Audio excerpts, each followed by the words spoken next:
A new proudly South African startup tech company, Ambee, has now introduced an option, especially for e-hailing services. They've also partnered with the E-Hailing Partners Council to provide an alternative e-hailing service to commuters and drivers alike. Ambee promises a safe, affordable and economic travel experience for customers. Joining me now is Chief Operations Officer Matsiri Gaffane. Good afternoon to you and thank you so much for joining us, Matsiri. I think the first question would be, is this a necessity on your part? Did you find a niche in the market, or do you think that the dominance of these international platforms take away from South Africa having their own alternatives? That's such a relevant and forensic question. You know, we came up with this platform after going around and canvassing around 2019. We got inputs from drivers that, you know, we didn't know they weren't happy with certain things.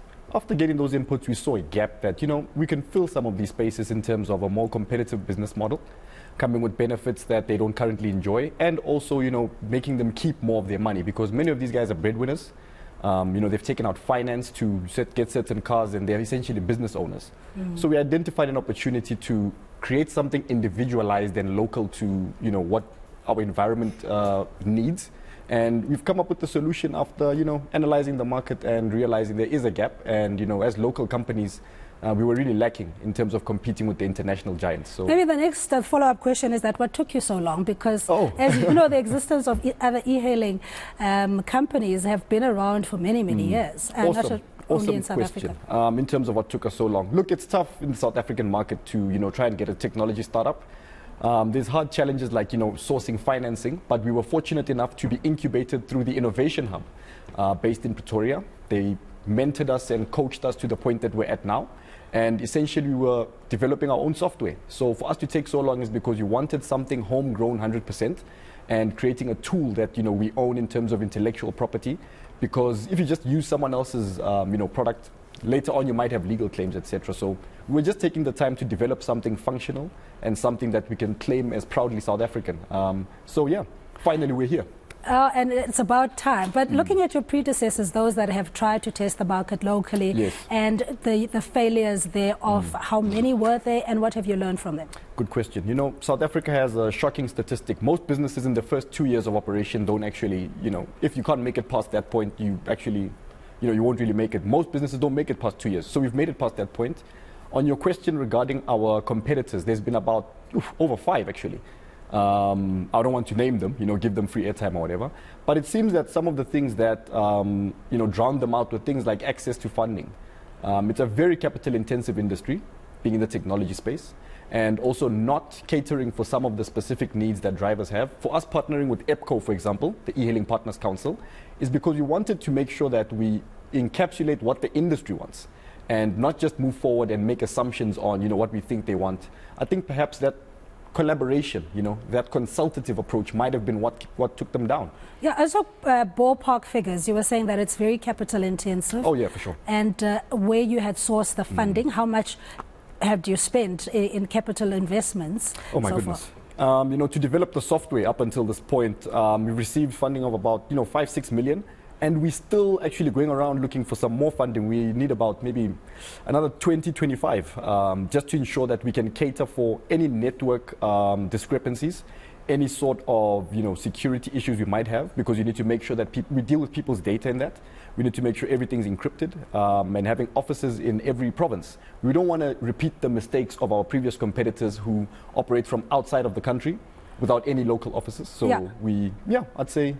And how much of that potential revenue is leaving the country? Because, you know, if you use international platforms, as you say, it's their private, you know, a PI. That's right. And therefore you have to pay for that in terms of patents, rights, etc. Exactly. You need to protect and ensure that all of your things cannot be essentially stolen or copied and pasted by someone else.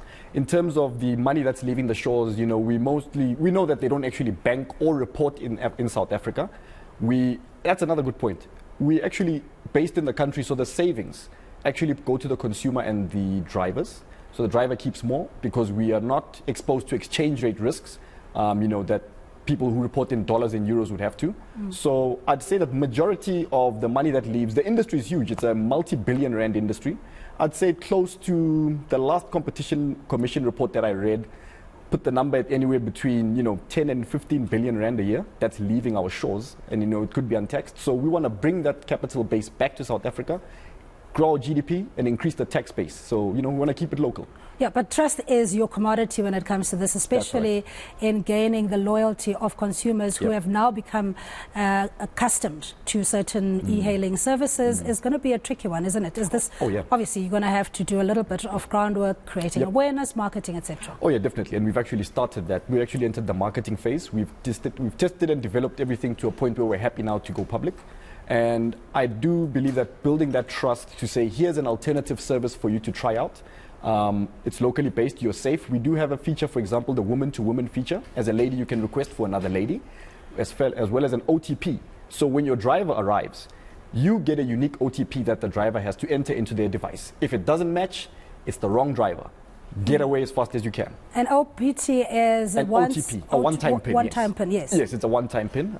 And equally, all of our profiles are verified. You can't join our profile if you don't have a document which is legitimate. So these are some of the features that, I just got stuck at the part where you request for ID documents or copy thereof, and one would wonder in terms of identity theft and whether people would be willing, because with other e-hailing services, you're not required necessarily to produce an ID or passport. A source of many complaints, equally from the driver side. We feel that current platforms emphasize the passengers a lot, but drivers feel as though there's no retribution or way to find. If I'm a customer and I take the driver's phone, for example, there's nothing that I as a driver have as recourse. So we do it as a way to ensure that everyone on the platform is verified. Our AI actually checks to see that it's not a fraudulent document.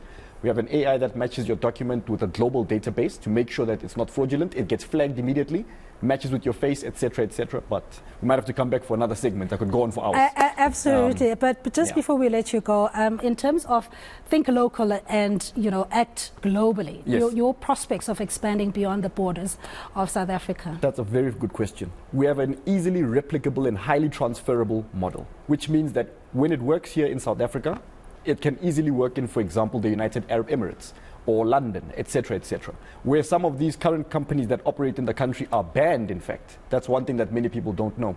So we think it's a highly replicable and transferable business model. All right, we wish you all the success. Thank you, Cindy. Thank you, really appreciate it. That is Ambee Chief Operations Officer Matsiri Gaffane, who's recently launched an alternative e-hailing service for South African drivers and commuters as well. You can visit their website, that's ambee.co.za,